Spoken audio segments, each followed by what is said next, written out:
Welcome back to the channel. Today we drift into a darker chapter of the past, into the everyday lives that history rarely celebrates but never forgets. This is not the story of kings or crowns, but of ordinary people and the homes they struggle to survive in. If we are fascinated by the hidden realities of history, the lives lived behind closed doors, and the truths buried beneath romantic legends, you're in the right place. Before we begin, take a moment to like this video, share it with fellow history lovers, and subscribe to the channel for more deep immersive journeys into the past. Now, let's step back in time and uncover why life was truly brutal for homeowners in Tudor England. When we speak of owning a home, our modern imagination fills the space with ideas of safety, permanence, and dignity. We think of a place where doors can be closed against the world, where stability is built brick by brick, and where the future feels at least somewhat predictable. But to project these assumptions backward into Tudor England is to misunderstand the very nature of survival in that age. For a homeowner living between the late 15th and early 17th centuries, a house was not a symbol of comfort. It was a fragile line of defense against a world that was harsh, unstable, and often merciless. To live through the Tudor period was to exist in an England still shaking off the long shadows of medieval life. The Wars of the Roses had only recently ended, leaving deep scars in the countryside and a population exhausted by violence and uncertainty. The Tudor monarchs promised order, but for ordinary people, order came at a cost. Law was rigid, authority was absolute, and survival depended on obedience, labor, and endurance. Owning a home did not lift a person above these pressures. In many ways, it made them more vulnerable. For the Tudor homeowner, the house was not merely a place to live. It was an economic unit, a workplace, a storehouse, and a public statement of status. It tied its owner to taxes, obligations, and legal responsibilities that could not be ignored. And visibility in Tudor England was dangerous. The crown could see you, the church could see you, your neighbors could see you, and once seen, you could be judged, accused, fined, or ruined. Unlike today, ownership rarely meant full control. Many homeowners did not truly own the land beneath their feet. They held it through complex systems of tenure, owing rent or service to a landlord, a noble, or the crown itself. A missed payment or a change in royal policy could strip a family of a home they had lived in 4 generations. Stability was an illusion maintained only as long as power allowed it. The Tudor world was one where the individual counted for very little against authority. Kings and queens ruled by divine right, and their needs came before those of their subjects. When the crown needed dead money for war, palaces, or political maneuvering, taxes were raised without consultation. Homeowners were expected to pay, regardless of hardship. Failure was not interpreted as misfortune, but as defiance. Life itself was precarious. The population lived close to the edge of subsistence, and most homeowners had little in reserve. A bad harvest could push a household into hunger. A sudden illness could remove the only wage earner. A minor injury could end a livelihood forever. In such conditions, owning a home did not provide security. It increased the stakes. A renter could flee. A homeowner was trapped by responsibility. The Tudor mindset was deeply shaped by fear. Fear of God, fear of authority, fear of neighbors, and fear of sudden disaster. Homes were not private sanctuaries in the modern sense. They were exposed spaces open to inspection and judgment. Local officials could enter to ensure laws were being followed. Church authorities could investigate moral behavior. Neighbors could report suspicious activity, and accusations carried enormous weight. Reputation weighs varithing. A homeowner whose house appeared neglected could be assumed to be immoral, lazy, or dangerous. What owning a home really meant in Tudor society, cleanliness, order, and conformity were not merely personal choices. They were survival strategies. To stand out was to invite scrutiny, and scrutiny often led to punishment. For women, the burden of home ownership was especially heavy. Widows who inherited property faced a hostile legal and social environment. While they might legally own a house, their authority was often challenged by male relatives, neighbors, and officials. A woman living alone in her own home could be viewed with suspicion, her independence interpreted as unnatural or threatening. In extreme cases, property-owning women became targets for false accusations, including charges of witchcraft. Children, too, were shaped by the brutal reality of the household. Homes were places of work, not nurture. From a young age, children were expected to contribute to the household economy, learning trades, performing labor, and preparing for a life defined by struggle. There was little separation between home and hardship. They grew up watching parents worry over rent, taxes, food, and survival, absorbing the constant anxiety that defined Tudor domestic life. The house itself was often the family's only asset. Tools, goods, and savings were stored within its walls. If house was lost, everything was lost. There were no banks to protect savings, no insurance to rebuild after disaster. A single event could reduce a homeowner to homelessness and begging, a fate that Tudor society treated with cruelty rather than compassion. Homelessness was not seen as a social failure, but a moral one. Those who lost their homes were often labeled as vagrants, a dangerous class in the eyes of the state.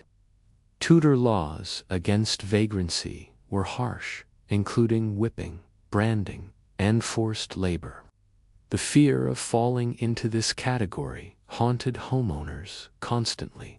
The house was not just, it was protection against being criminalized for poverty.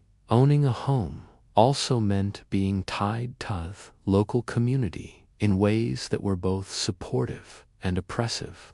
Villages and towns operated on systems of mutual responsibility where everyone was expected to police one another's behavior.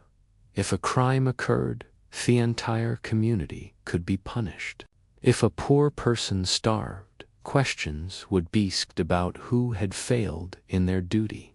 Homeowners were expected to contribute to local poor relief, even when they themselves were struggling. This sense of collective surveillance created an atmosphere of constant tension. Disputes between neighbors could escalate into legal battles that drained resources and destroyed reputations. Boundaries, noise, animals, waste, and behavior were all potential sources of conflict. In a world without privacy, the home offered little refuge from social pressure. The Tudor period was also marked by profound religious upheaval. The English Reformation transformed not only churches, but religious practices that were once acceptable became illegal overnight. Objects that once symbolized faith became evidence of treason. Homeowners could be punished for what they kept within their walls, for theptires, they whispered, or for the books they owned. Houses became dangerous spaces during these shifts. A Catholic symbol hidden in a cupboard or a Protestant text left in plain view could bring severe consequences depending on what ruled at the time. Neighbors might inform on one another to protect themselves or gain favor. The home, instead of being a place of spiritual refuge, became a potential crime scene. All of this existed within a broader environment of instability. Tudor England was not a peaceful, settled nation. It was a land of recurring rebellion, war, and fear of invasion, from threats posed by foreign powers to uprisings at home. Uncertainty was constant. Homeowners lived with the knowledge that soldiers could arrive, laws could change, and lives could be upended with little warning. In this world, endurance became a way of life. People did not expect comfort or happiness from their homes. They expected survival. Each day the house still stood. Each night the family slept under its roof. Was a small victory against forces, seemed always on the verge of collapse. To own a home in Tudor England was to accept a lifelong burden.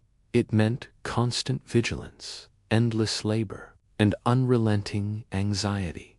It meant living with the understanding that safety was temporary and loss was always near. The house was not a refuge from the world, but a place where the world pressed in from every side. This is the reality often hidden beneath romantic images of Tudor England. Behind the timber frames and flickering hearth fires were lives defined by pressure, fear, and resilience. Home ownership did not elevate people above suffering.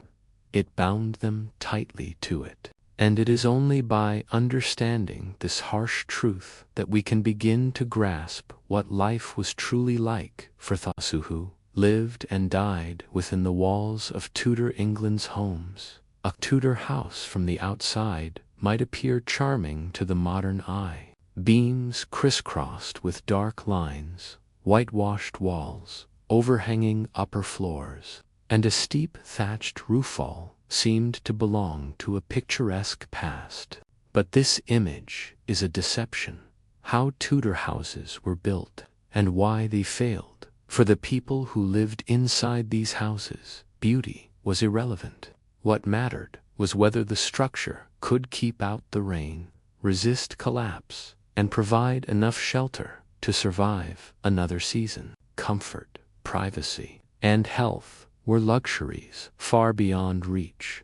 Most Tudor homes were constructed using materials that were cheap, local, and impermanent. Stone was expensive and reserved for churches, castles, and tea houses of the very wealthy. Ordinary homeowners relied on timber frames filled with wattle and daub, a mixture of woven sticks coated with mud, straw, animal dung, and lime. This mixture cracked easily, absorbed moisture, and crumbled. Crumbled with age. Walls had to be constantly repaired, and neglect could quickly lead to structural failure. Owning a house meant endless maintenance, often carried out with bare hands and minimal tools. The roofs were usually made of thatch, layered thickly with straw or reeds. Thatch provided some insulation, but it was also highly flammable, easily damaged by storms, and a perfect nesting ground for insects, birds, and rodents. Rain could seep through if the roof was poorly maintained, soaking the interior and turning floors into mud. Snow added weight that could cause collapse. Every season brought a new threat, and the homeowner lived with a knowledge that nature itself was an enemy. Inside, The layout of a Tudor house reflected survival rather than comfort. Many homes consisted of a single main room, often called the hall, where nearly all daily life took place. Cooking, eating, working, and sleeping all happened in the same space. Wealthier homeowners might have additional chambers, but even these weirs, dark, and sparsely furnished. There was no concept of specialized rooms designed for rest or privacy. Space was dictated by necessity, not well-being. The floor was often bare earth, sometimes covered with rushes or straw. These rushes absorbed moisture, food scraps, and human waste, quickly becoming filthy. Over time, layers of dirt and debris built up, creating an environment that was damp, cold, and foul-smelling. Cleaning was difficult, and replacing floor coverings was labor-intensive. The result was a home that was never truly clean, no matter how hard its occupants worked. Windows, when they existed at all, were small and poorly designed. Glass was rare and expensive, so most windows were left open or covered with oiled cloth, wooden shutters, or animal horn. These provided minimal protection from wind and rain, and almost none from cold. In winter, icy air poured into the house, making warmth nearly impossible to maintain. In summer, the samio pawnings allowed flies and insects to swarm inside. Heating was primitive and dangerous. The heart of the Tudor home was the open hearth, usually located in the center of the main room. There were no modern chimneys in many early Tudor houses, only a hole in the roof through which smoke was meant to escape. In practice, much of it stayed inside, filling the house with thick, choking fumes. Eyes burned, lungs suffered, and walls turned black with soot. Respiratory illnesses were common, and long-term damage was unavoidable. Even when chimneys became more common later in the Tudor period, they were poorly constructed and required constant maintenance.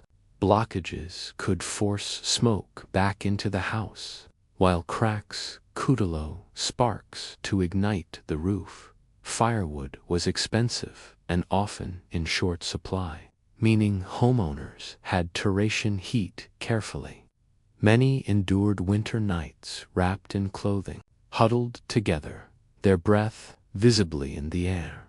Furniture was minimal and functional. A table, a few benches or stools, and perhaps a chest for storage might constitute the entire household's possessions. Beds, when available, were simple wooden frames with straw mattresses that attracted insects and quickly became foul. Sheets and blankets were rough, rarely washed, and shared by multiple family members. Sleep was uncomfortable, interrupted, and never truly restful. Lighting after sunset was dim and unreliable. Candles were costly, so most households relied on rush light-dried reeds dipped in animal fat. Thessa provided weak illumination and produced smoke and an unpleasant smell. Once darkness fell, activity slowed, not because people were tired, but because home could not safely support much movement or work at night. Accidents were common, and a dropped light could start a fire within moments. Ventilation was poor, and the air inside a Tudor house was thick with smoke, moisture, and odor. Cooking smells mixed with human waste, animal presence, and decaying organic matter.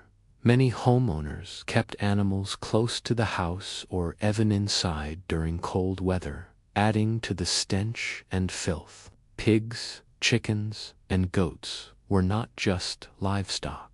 They were survival assets, and their presence inside the home was often unavoidable. Water was another daily struggle. Most houses did not have direct access to clean water.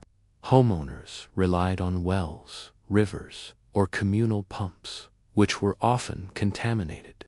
Water had to be carried by hand, a physically demanding task that consumed time and energy. Once inside, it had to be used sparingly. Bathing was rare, not only because of social attitudes, but because heating enough water was impractical. The home offered no relief from dirt it trapped it. Waste disposal was primitive. There were no indoor toilets. Chamber pots were used and emptied into pits, streets, or nearby. In towns, waste accumulated quickly, seeping back into homes through damp walls and floors. In rural areas, pits overflowed in contaminated water sources. The homeowner was responsible for managing this waste, yet had few effective tools to do so. Structural safety was another constant concern. Timber frames weakened over time, especially when exposed to moisture and pests. Insects bored into wood, rodents gnawed supports, and rot spread silently. A house could partially collapse without warning, injuring or killing its occupants. Repairs required skill and resources that many homeowners lacked, forcing them to live with constant risk. Noise was unavoidable. Thin walls offered no soundproofing. Every movement, argument, cough, or cry showed through the house and into neighboring homes. Privacy was non-existent. Emotional stress was intensified by the inability to escape others, even for amusement. The house did not shield its occupants from each other. It pressed them together under strain. Despite all this, the Tudor homeowner was expected to take pride in their dwelling. A poorly maintained house reflected badly on its owner, regardless of how difficult maintenance might be. Crumbling walls or a sagging roof invited criticism, suspicion, and even legal consequences. The house became a visible measure of moral worth, turning structural decay into social judgment. Seasonal changes shaped daily life inside these walls. Winter brought cold, darkness, and hunger. Summer brought heat, insects, and rot. Autumn meant dampness and decay, while spring revealed the damage left behind by the colder months. The house was never a stable environment. It shifted constantly, demanding attention, labor, and sacrifice. To live in such a structure required physical resilience and mental endurance. Every task, repairing walls, replacing thatch, fetching water, cleaning filth, was labor-intensive and repetitive. There was no escape from the cycle. The home did not reduce hardship. It concentrated. The house was a tool, not a refuge. It was something to be managed, endured, and defended against the elements. Survival depended not on how pleasant it was, but on whether it could hold together long enough to protect those inside.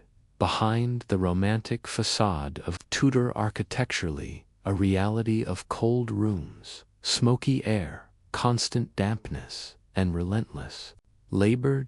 These houses did not cradle their occupants. They tested them, and every day a homeowner woke up beneath a thatched roof and timber beams was another day won against a world that offered little mercy. Fire and disease were not distant threats in Tudor England. They were ever-present companions, woven into the fabric of daily life. For homeowners, the fear of sudden death or total ruin was not abstract or exaggerated. It was real, immediate, and constant. Every flame lit inside a house carried danger, and every breath drawn within its walls carried risk. Survival depended not on comfort or safety, but on luck, vigilance, and endurance. Fire began as a necessity. Without it, there was no warmth, no cooked food, and no light after sunset. The Tudor home revolved around open flames hearths, fires, candles, rushlights, and glowing embers that never fully died. These flames burned in houses constructed almost entirely from combustible materials: timber frames, thatched roofs, wooden floors, straw bedding, and fabric hangings created an environment where fire did not merely spread, it exploded. The open hearth was often placed in the center of the main room, with no barrier between flame and living space. Sparks leaped freely, landing on rushes, clothing, or wooden furniture. Chimneys, when they existed, were poorly built and frequently clogged with soot. Many houses had no chimney at all, relying instead on holes in the roof to release smoke. Such conditions, fires, were not rare accidents. They were inevitable disasters, waiting for the right moment. At night, the danger intensified. Homeowners slept near dying embers to preserve warmth, knowing that a single gust of wind or falling spark could ignite bedding or floor coverings. Yet, extinguishing the fire completely meant waking to bitter cold and darkness. This nightly gamble was unavoidable. Every household lived with the knowledge that sleep itself could be fatal. When a fire began, there was little anyone could do. Towns and cities were densely packed with houses built close together, and upper floors often jutting over narrow streets. Flames leaped easily from roof to roof. Buckets of water passed hand to hand were the only defense, and water sources were limited. There were no organized fire brigades, no alarms beyond frantic shouting, and no coordinated response. Entire neighborhoods could be destroyed within hours. For the homeowner, the aftermath of a fire was often worse than the event itself. There was no insurance, no state assistance, and no guarantee of rebuilding. Everything stored inside the house tools, food, clothing, savings, was lost. Survivors might be left with nothing but ashes and debt. Some never recovered, slipping into poverty and homelessness. Their former stability erased in a single night. Disease, unlike fire, worked silently. It did not announce itself with flames or noise. It crept through homes, spreading invisibly from body to body, room to room. Tudor England was a perfect breeding ground for illness.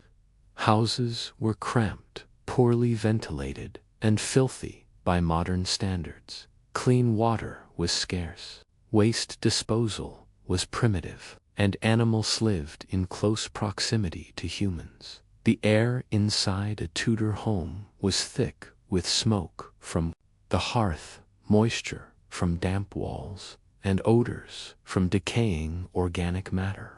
Windows were small or non-existent, trapping polluted air inside. Lungs weakened over time, making people more susceptible to infection.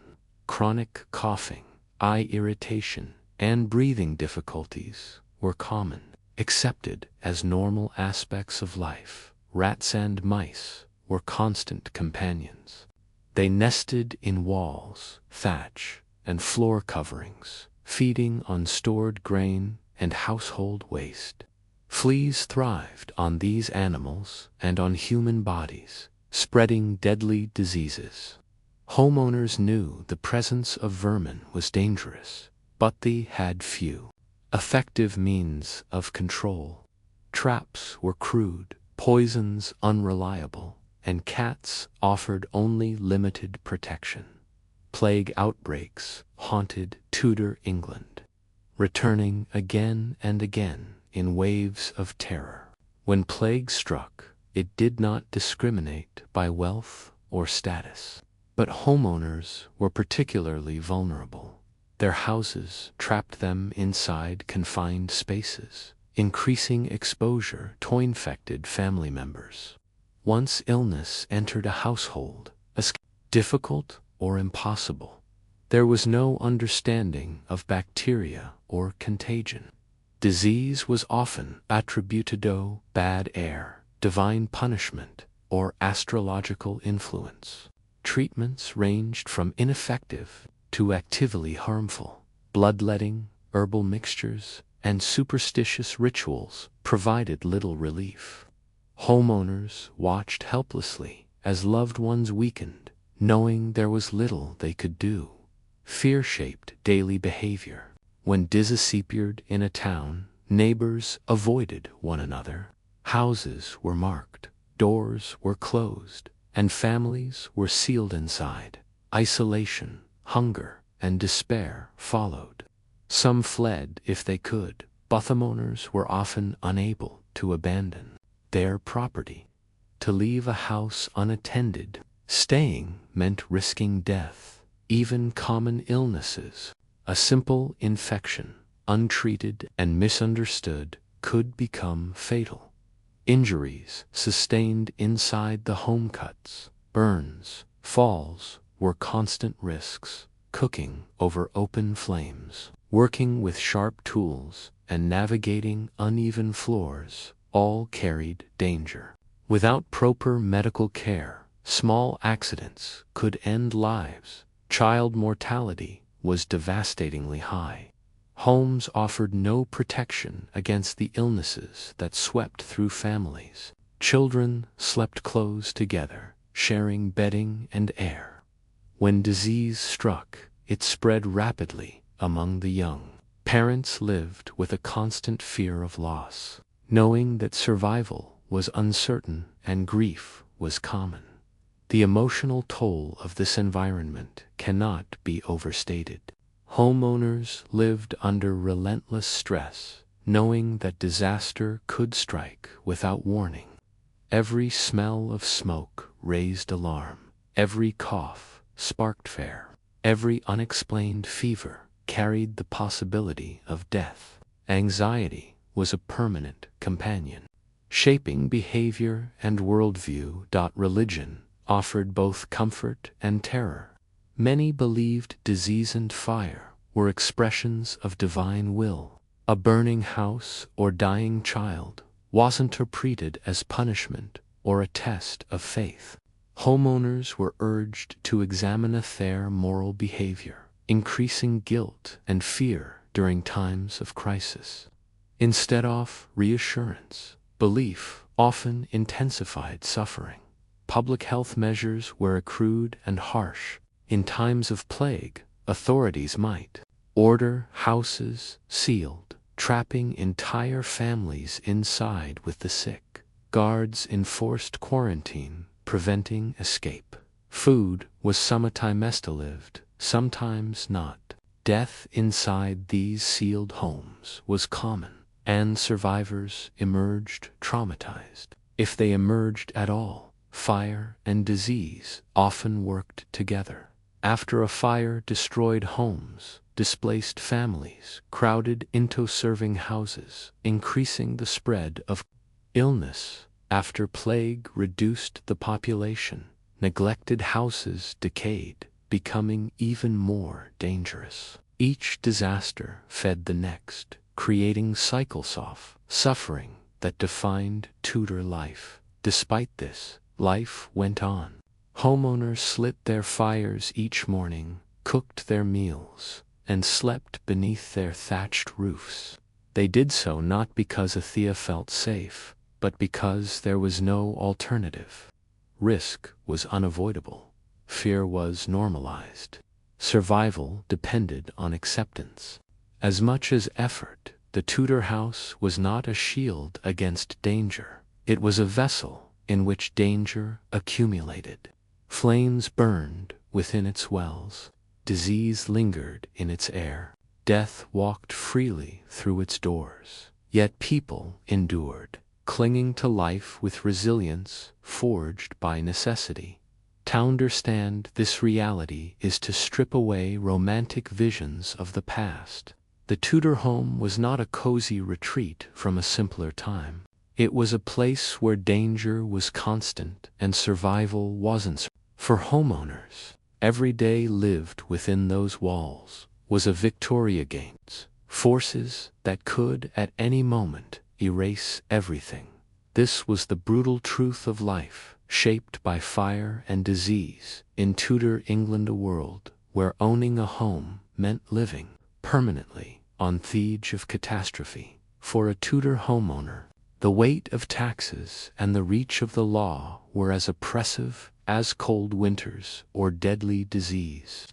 These were forces that did not arrive suddenly like fire, nor creep silently like plague. They were always present, pressing down day after day, shaping every decision and every fear.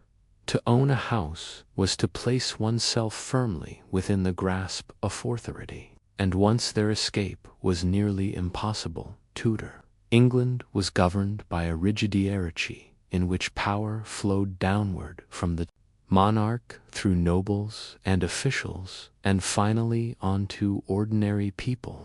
Homeowners sat in a particular position within this system. They were visible, accountable, and fixed in place. A house could not move, and neither could its owner. This made homeowners ideal targets for taxation and regulation because they could be found, assessed, and punished with ease. Taxes in Tudor England were not regular, predictable in the way we understand them today. They were often imposed suddenly in response to royal needs rather than public welfare. Wars were expensive, and Tudor monarchs waged them frequently, whether fighting France, suppressing rebellion, or defending the realm against foreign threats. The crown required money, and it was the ordinary population that paid the price. Homeowners were expected to contribute, regardless of their personal circumstances. Poor harvests, illness, or previous losses did not excuse failure to pay. Tax assessments were often based on outward appearance rather than actual wealth. If a person owned a house, it was assumed they had resources. This assumption could be disastrous. Many homeowners were asset-rich, but cash-poor, their wealth tied up in the very structure they lived in. When money was demanded, they had little to give beyond royal taxes. There were numerous other financial obligations. Church tithes required homeowners to give a portion of their income to support the local parish. Local levies funded roads, bridges, and communal projects. Feudal dues might still be owed to landlords or lords of the manor. Each payment on its own might be manageable, but together they formed a relentless drain on already fragile household economies. Failure to pay was not treated as misfortune. It was treated as disobedience. The Tudor state did not see poverty as a condition to be dressed, but as a moral failing to be corrected. Homeowners who fell behind cowled face fines, confiscation of goods, or imprisonment. In extreme cases, their property could be seized entirely, reducing a once-stable family to destitution. The legal system that enforced these rules was harsh, complex, and overwhelmingly biased in favor of authority. Laws were numerous and often contradictory, making it easy for homeowners to break them without realizing it. Ignorance was no defense. Courts did not operate on principles of fairness or compassion, but on obedience and deterrence. Homeowners were legally responsible not only for themselves, but for what happened within their houses. If a crime was committed under their roof, they could be held accountable. If a servant stole, the master might be punished. If an illegal gathering took place, the homeowner could be fined, or worse. the house became a legal liability. Responsibility accumulated rather than dissolved. This burden extended to behavior as well as crime. Tudor authorities were deeply concerned with morality and order. Laws regulated everything from working hours to religious observance. Homeowners were expected to enforce these norms within their households. Failure to do so could bring suspicion and punishment.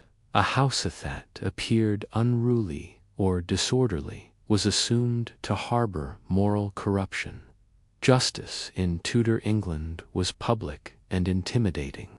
Punishments were designed to shame as much as to penalize. Fines could ruin a household, while imprisonment removed the labor needed to sustain it. Public humiliations, stocks, pillories, or public whipping destroyed reputations that homeowners depended on for survival within their communities.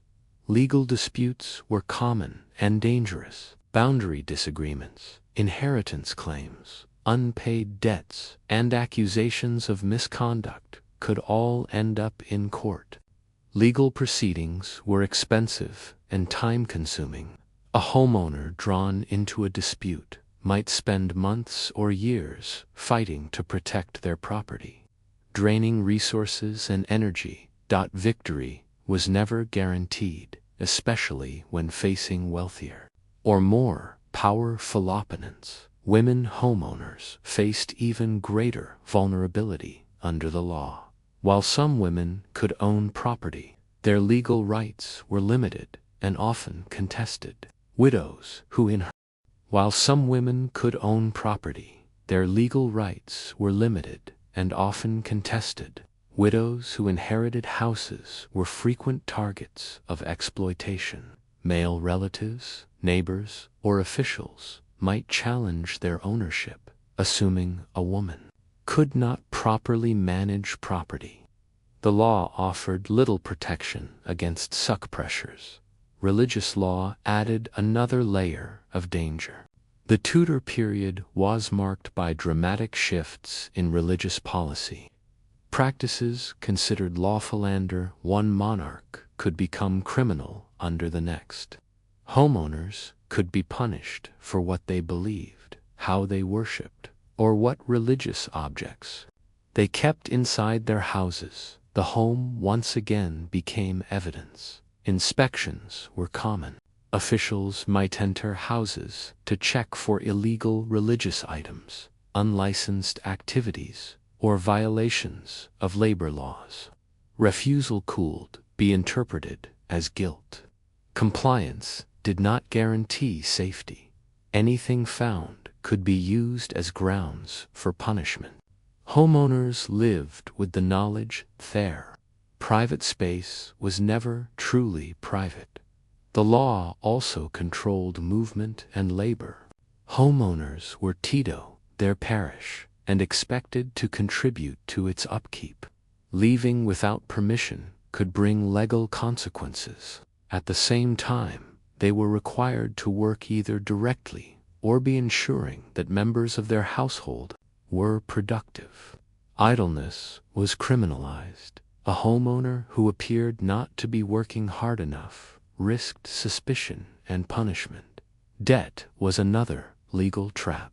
Borrowing was common as homeowners struggled to meet taxes and obligations. But debt laws were unforgiving. Failure to repay could result in imprisonment, even if the debtor was genuinely unable to pay. A homeowner imprisoned for debt could lose everything while confined as their house fell into disrepair or was seized. The constant pressure of law and taxation shaped how homeowners thought and lived. Decisions were driven by fear rather than hope. Money was hidden rather than invested. Repairs were delayed because funds might be needed for sudden taxes.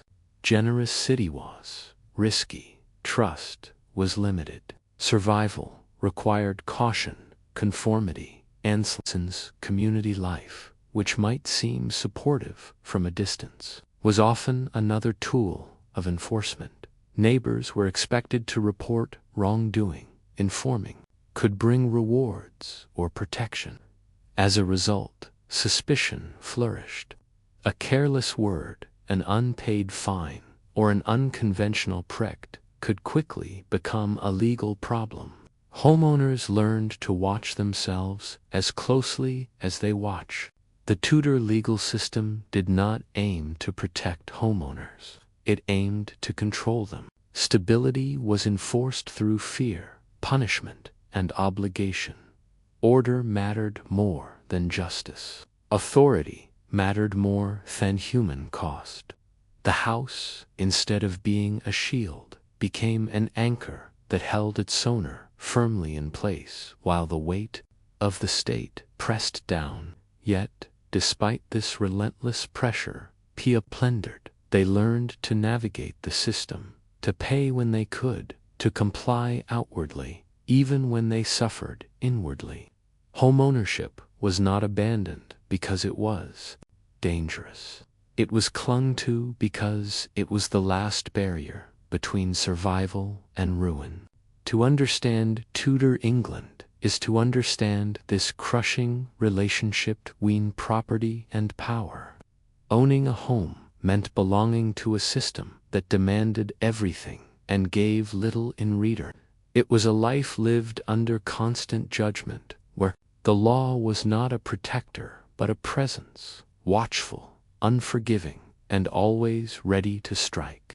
This was the brutal reality faced by homeowners who lived not only within walls of timber and mud, but within an invisible prison of taxes, laws, and obligations that shaped every moment of their existence. Life inside a Tudor home was defined not only by hardship and danger, but by constant exposure.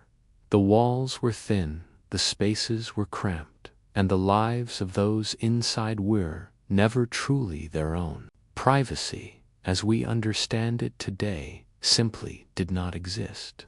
For homeowners, this lack of space and separation created relentless pressure, emotional, social, and psychological, that wore people down over years and generations. Most Tudor houses were small, even for families of modest size. A household rarely consisted of just parents and children.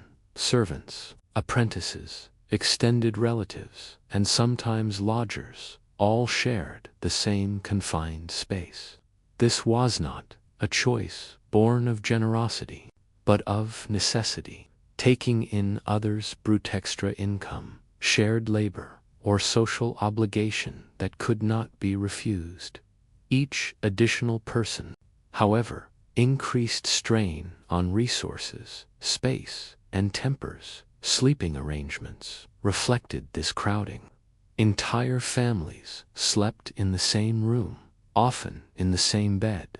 Children shared straw mattresses on the floor. Servants slept wherever space could be found, near the hearth, under tables, or in lofts barely fit for storage. There was no separation between work and rest, between sickness and health. When one person fell ill, everyone was exposed. Noise was constant. Coughing, snoring, crying children, arguments, and the sounds of labor filled the house from dawn until night. Silence was rare. Emotional stress had no outlet because there was nowhere to retreat. Grief washed publicly. Fear was witnessed by all. There was no private place to process loss or anxiety. The house magnified every emotion. This constantlessness intensified conflict. Minor disagreements became unavoidably. Domestic violence, though rarely recorded honestly, was a reality in many households. Stress, hunger, and exhaustion fueled anger, and there was little social intervention unless violence spilled into the public sphere. The home did not shield its occupants from harm. It often became the place where harm occurred. Beyond the physical crowding was the suffocating pressure of social observation. Tudor communities were tightly knit, and homeowners lived under the unblinking gaze of their neighbors. Everyone knew everyone else's business. The state relied on this visibility, encouraging people to monitor and report one another. The home was not hidden from society, it was on display. A homeowner's reputation was tied directly to the condition of their house. A crumbling wall, a broken door, or an unkempt yard invited judgment. It suggested laziness, disorder, or moral failure. Even when poverty or illness made maintenance impossible, excuses were rarely accepted. Appearance mattered more than circumstance. Cleanliness was not simply a matter of comfort, it was a moral expectation. Dirt, clutter, or disorder could provoke suspicion. Neighbors might assume criminal behavior, immoral conduct, or religious non-conformity. Rumors spread quickly, and once established, they were difficult to erase. A single accusation could lead to investigation, fines, or worse. Women bore the heaviest burden of this judgment. They were expected to manage the household, maintain order, and uphold moral standards. Failure reflected not only on them, but on the entire family. A woman who struggled due to illness, grief, or poverty was often blamed rather than helped. Her home became evidence of her worth. Widows faced particular danger. Owning a home without a husband made a woman visible and vulnerable. She might be accused of improper behavior, financial maintenance, or even witchcraft. Her independence was seen as unnatural. Thievery house that represented survival could become the reason for her persecution. Children, too, were shaped by scrutiny. Their behavior reflected on the household.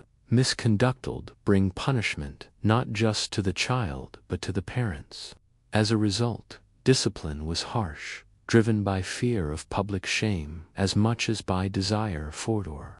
Childhood was lived under pressure, with little space for play or emotional freedom. Lodgers and servants added another layer of risk. Homeowners were responsible for their actions.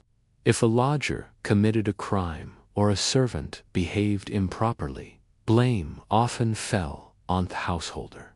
Yet, refusing to take in others could be economically disastrous or socially frowned upon. This created a dangerous balance between necessity and risk. Religious life intensified these pressures. During the Tudor period, shifts between Catholicism and Protestantism turned private belief into a public danger. Homes were searched for forbidden books, symbols, or practices. Neighbors listened for prayers, watched for unusual gatherings, and reported suspicions. A home Thetans held personal faith became a potential site of treason. The fear of bung watched altered daily behavior. Homeowners learned to perform conformity. They attended church even when beliefs differed. They avoided speaking openly. They hid objects, suppressed opinions, and taught children silence. The house became a stage where safety depended on appearing acceptable. Social judgment extended beyond morality into class and ambition. A homeowner, appeared to prosperous, might attract envy and suspicion. One who appeared to poor risked being labeled idle or dangerous. There was little room to exist comfortably between these extremes. Balance was essential, but difficult to maintain. Community support, often romanticized, was conditional and limited. Help was offered only to those deemed deserving. A family that fell into hardship might receive assistance, but only under close scrutiny. and often with humiliation attached. Charity came with judgment, reinforcing social hierarchies rather than easing suffering. Public shame was a powerful tool. A homeowner accused of misconduct could be exposed before the entire root community. Stocks, church penance, or public apology were designed to humiliate. The memory of such events lingered long after punishment ended, shaping how families were treated for years. Inside a home, this pressure created an atmosphere of constant vigilance. People watched what they said, how they behaved, and how their house appeared from the outside. Emotional expression was dangerous. Silence and restraint were survival skills. Even celebrations were constrained. Weddings, feasts, or gatherings risked attracting attention. Excess could be criticized. Absence schooled, be suspicious. Every action carried social meaning. The home was not a place of freedom, but a site of performance. Over time, this environment shaped identity. Homeowners learned to internalize judgment, policing themselves even when no one was watching. Fear became routine. Anxiety PMing became normal. The house, instead of offering refuge, became the center of psychological strain. Yet, within this pressure, people endured. Families adapted, navigated gossip, and learned to survive under constant observation. Resilience was not heroic. It was necessary. There was no alternative. The Tudor home was not simply a structure of wood and mud. It was a social arena where reputation, morality, and survival collided. Every crack in the wall, every raised voice, every shadow of for homeowners, life was lived under watchful eyes, in spaces too small to hide and too exposed to feel safe. This was the unseen brutality of Tudor domestic life, a world where the home did not protect individuality, but demanded conformity, silence, and endurance in exchange for survival, war, unrest, and sudden ruin were realities that hovered constantly over Tudor England. And for homeowners, these threats carried a particular weight. A house anchored a family to a place, and that fixed position made them vulnerable when the wider world turned violent or unstable. Unlike soldiers or nobles, ordinary homeowners had little power to influence events. Yet they bore many of the consequences. Their homes, built through years of labor and sacrifice, could be transformed overnight into sites of fear, loss, and irreversible change. The Tudor period was not an age of peace. England was frequently at war, either abroad or within its own borders. Conflicts with France, Scotland, and Spain drained the treasury and demanded manpower and resources from the population. At the same time, internal rebellions and uprisings erupted when political or religious tensions boiled over. For homeowners, these events were not distant matters discussed only by. They arrived at the doorstep, often quite literally. When armies moved, they did not travel empty-handed. Soldiers required food, shelter, and supplies, and these needs were often met by force. Homeowners could be ordered to householdiers, a practice known as refusal was not an option. To resist was to invite punishment, imprisonment, or worse. A home could be seized temporarily, turning private space into a military encampment. The arrival of soldiers brought chaos. These men were frequently unpaid or poorly supplied, and they took what they needed from the households forced to host them. Food stores were depleted, furniture damaged, tools broken, and personal possessions. Women and children lived in fear, exposed to harassment or violence with little protection. The homeowner, powerless to intervene, watched the household economy collapse under Thestrin. Even after soldiers moved on, the damage remained. Crops might be trampled, animals stolen, and houses left in disrepair. There was no compensation. The Crown did not reap palaces suffered in the name of national defense. Homeowners were expected to absorb the cost silently, even when it pushed them toward ruin. Rebellion brought its own dangers. Tudor rulers responded to uprisings with brutal force, punishing not only rebels but entire communities suspected of sympathy. Homes were searched, property confiscated, and families displaced. A homeowner's past associations, religious practices, or even careless words could become grounds for suspicion. In such times, neutrality was nearly impossible. Religious conflicted another layer of instability. The Tudor era saw dramatic shifts between Catholicism and Protestantism, each enforced with harsh laws. Homeowners were caught in the middle. Their houses became sites where forbidden beliefs might be hidden or exposed. A single objective book, a symbol, a whispered prayer could bring devastating consequences. Fear of informers was constant. Neighbors, servants, or even family members might report suspicious behavior to protect themselves or gain favor. A homeowner could be arrested, fined, or executed based on accusations rooted in rumor or misunderstanding. The home, once again, offered no protection. Its walls could not keep out authority. Economic ruin often followed political turmoil. Wars disrupted trade, increased taxes, and caused inflation. Prices rose while wages stagnated.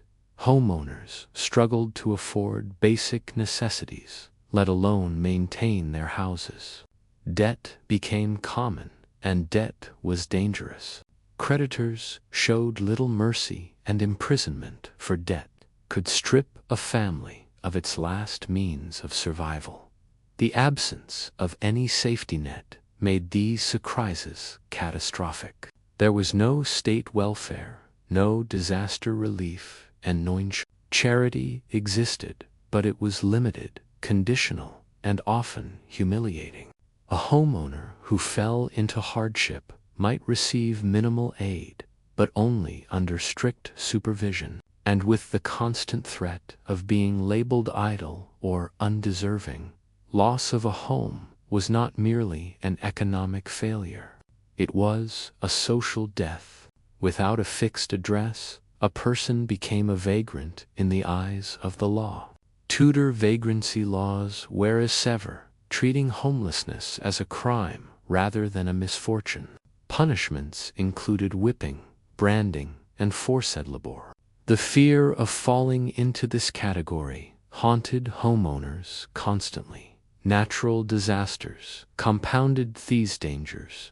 Floods, storms, and harsh winters could damage houses and destroy livelihoods. A collapsed roof or washed-out wall required repairs that many homeowners could not afford. Delay invited legal trouble, social judgment, and further decay. The house, once damaged, became a liability rather than an asset. Old age was another silent threat. As homeowners grew older, their ability to maintain property and earn income declined. Without pensions or reliable support, elderly homeowners depended on family, charity, or community goodwill. Those without strong social ties faced neglect and poverty. The house that had once symbolized independence could become a burden to bear inheritance. Often imagined as a moment of continuity, was frequently a source of conflict. Property disputes among heirs could tear families apart. Legal battles drained resources and left houses neglected. In some cases, the home was sold to pay debts or divided until it lost all value. The idea of passing a house safely to the next generation was more fragile than it appeared. Through all of this, Tudor homeowners endured not because life was fair, but because there was no alternative. Survival required acceptance of uncertainty and suffering as normal conditions. Hope was modest and practical: to keep the roof standing, to avoid attention, to live another year. The psychological toll of this existence was immense. Living under constant threat of loss shaped how people thought and behaved. Ambition was dangerous. Change was risky. Tradition and conformity became shields against chaos. The home was not a place of dreams, but a line of defense against a hostile world. Yet, despite everything, people persisted. They repaired walls, rebuilt after fires, endured occupation, and navigated shifting laws. Their resilience was not romantic or heroic. It was quiet, worn, and born of necessity.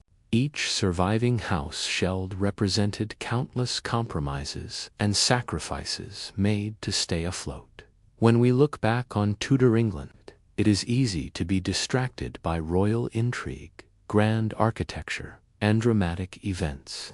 But the true story of the era lies in the ordinary homes, where people struggled daily against forces beyond their control.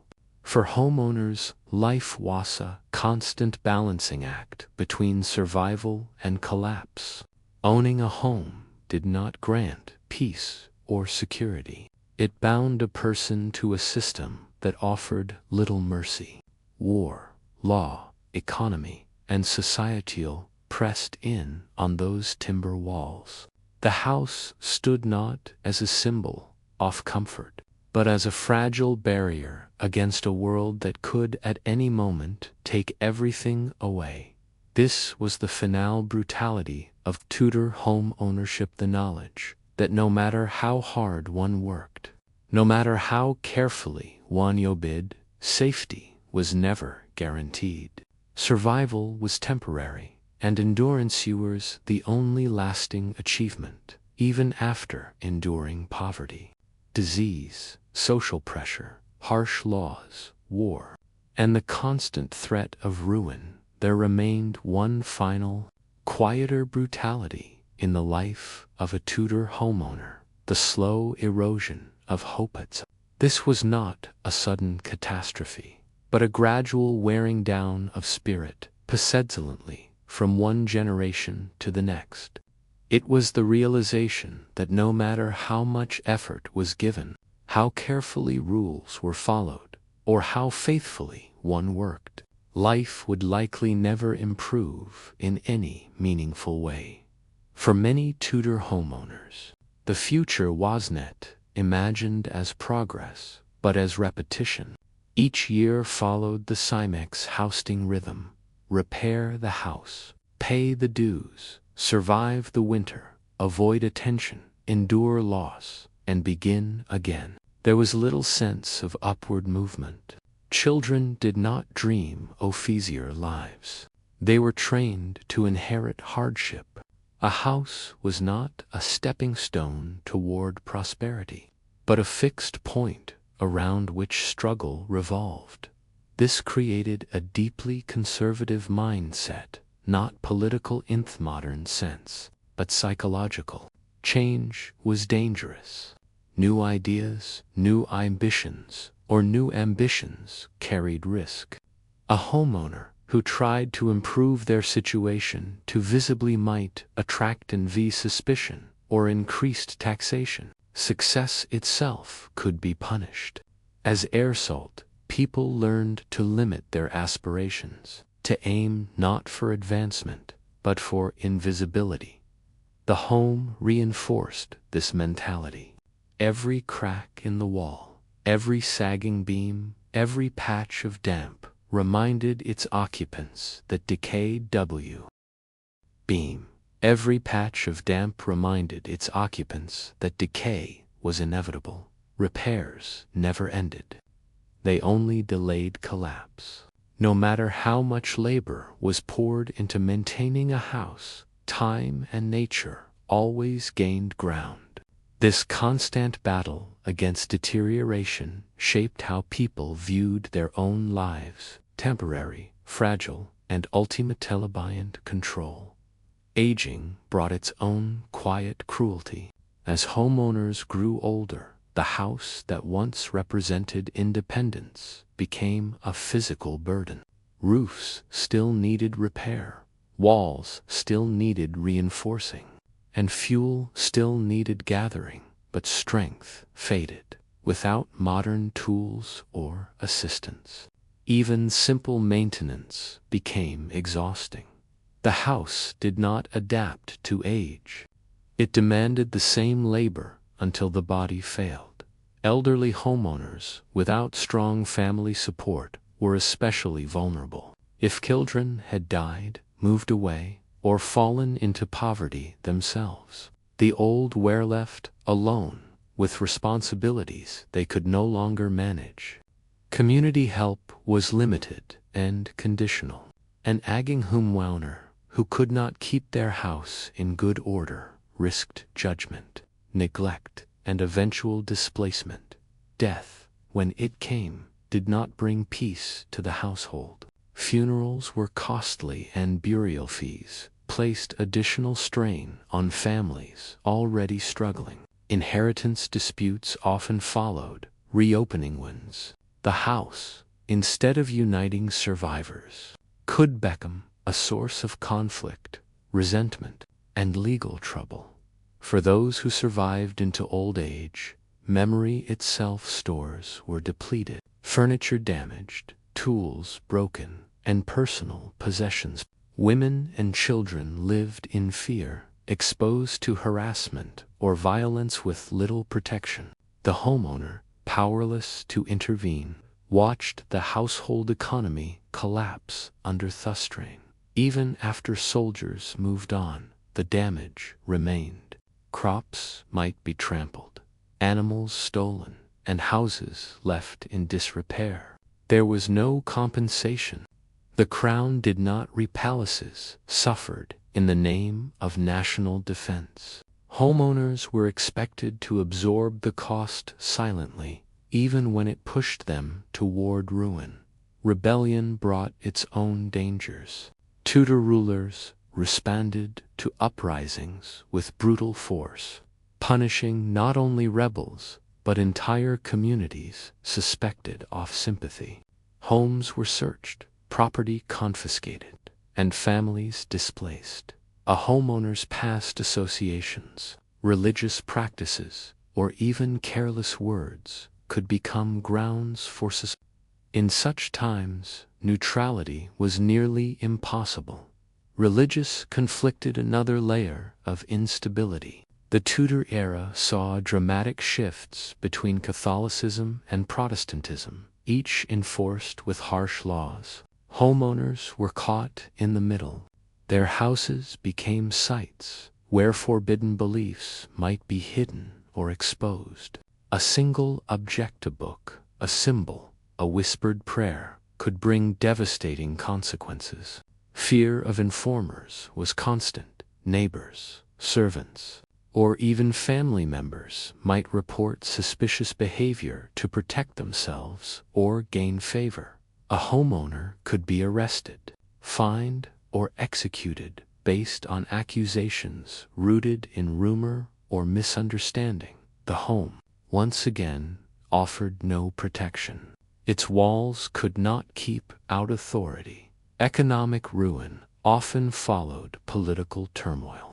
Wars disrupted trade, increased taxes, and caused inflation. Prices rose while wages stagnated. Homeowners struggled to afford basic necessities, let alone maintain their houses. Debt became common, and debt was dangerous. Creditors showed little mercy, and imprisonment for debt could strip a family of its last means of survival. The absence of any safety net made the crises catastrophic. There was no state welfare, no disaster relief, and no insurance. Charity existed, but it was limited, conditional, and often humiliating. A homeowner who fell into hardship might receive minimal aid, but only under strict supervision. And with the constant threat of being labeled a idle or undeserving, loss of a home was not merely an economic failure. It was a social death. Without a fixed address, a person became a vagrant in the eyes of the law. Tudor vagrancy laws were severe, treating homelessness as a crime rather than a misfortune. Punishments included whipping, branding, and forced labor. The fear of falling into this category haunted homeowners constantly.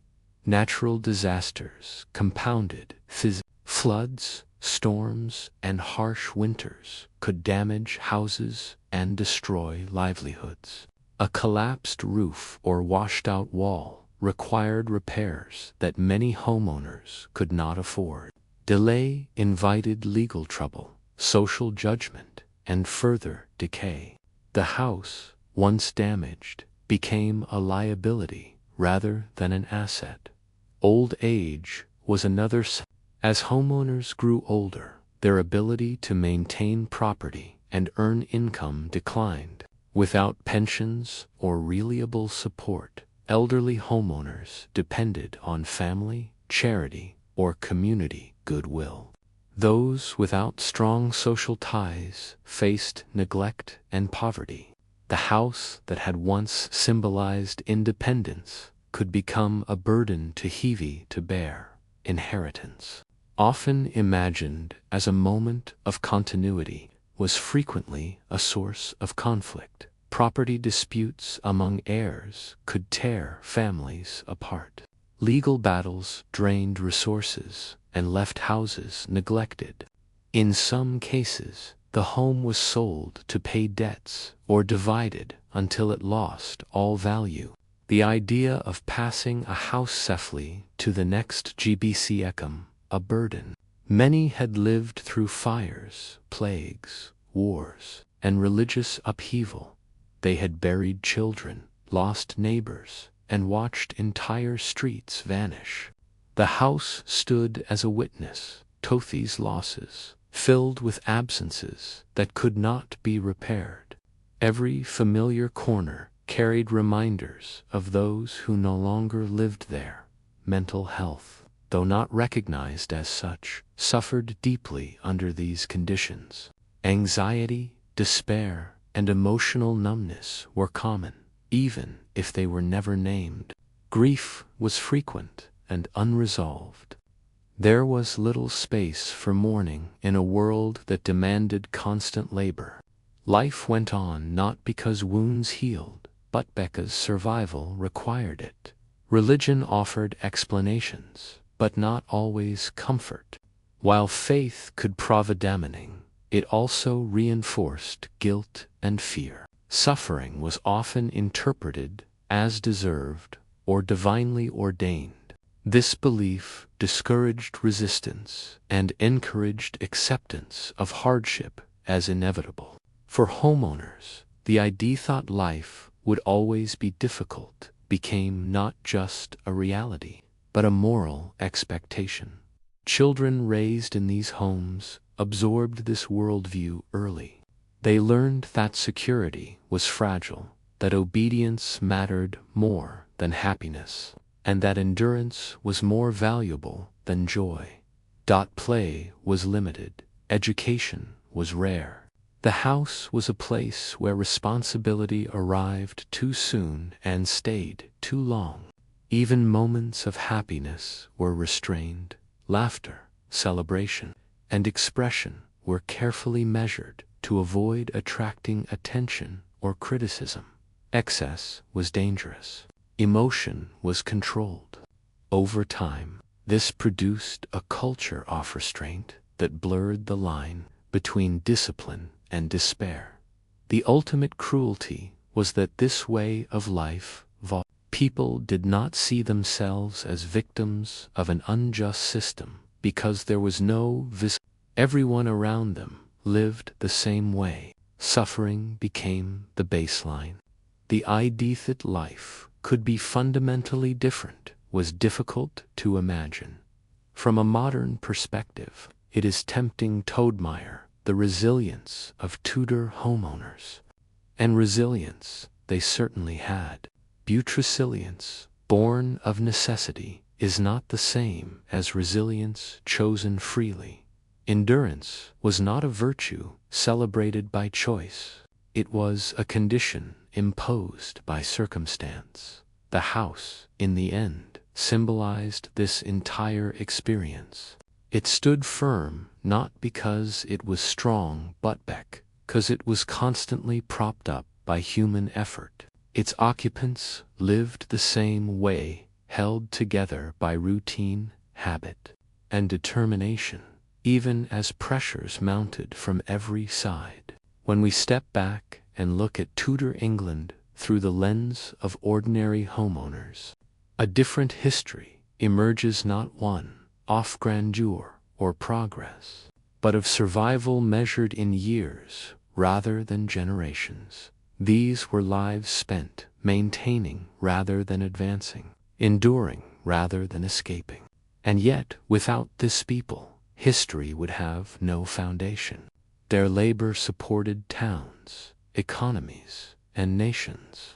Their house formed the physical and social structure of Tudor England. Their quiet suffering made possible the world remembered in textbooks and monuments. To acknowledge the brutality of their lives is not to diminish their strength, but to understand it honestly. Their endurance was not romantic. It was exhausting, repetitive, and often unrewarded. They did not live in a golden age. They lived in a world that demanded everything and promised little. This final truth brings us full circle. To own a home in Tudor England was not to possess stability, comfort, or security. It was to accept a lifetime of responsibility without guarantee, effort without assurance, and hope carefully limited to survival. Behind every timber frame and thatched roof was a human story shaped by pressure, loss, and persistence. These homes did not shelter easy lives. They contained quiet battles fought every day against a world that rarely offered mercy. And it is in remembering these unseen struggles that we truly understand how brutal life was for homeowners in Tudor England. And that brings us to the end of today's journey into Tudor England, a world where owning a home was never simple, never safe, and never comfortable. The stories of these ordinary people remind us that history is not just about kings and battles. It is about the daily struggles, fears, and resilience of those who lived behind closed doors.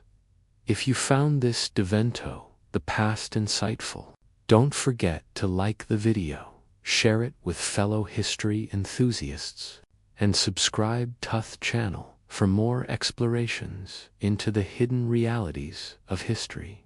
Thank you for watching, and remember, every home house a story, and every story deserves to be remembered.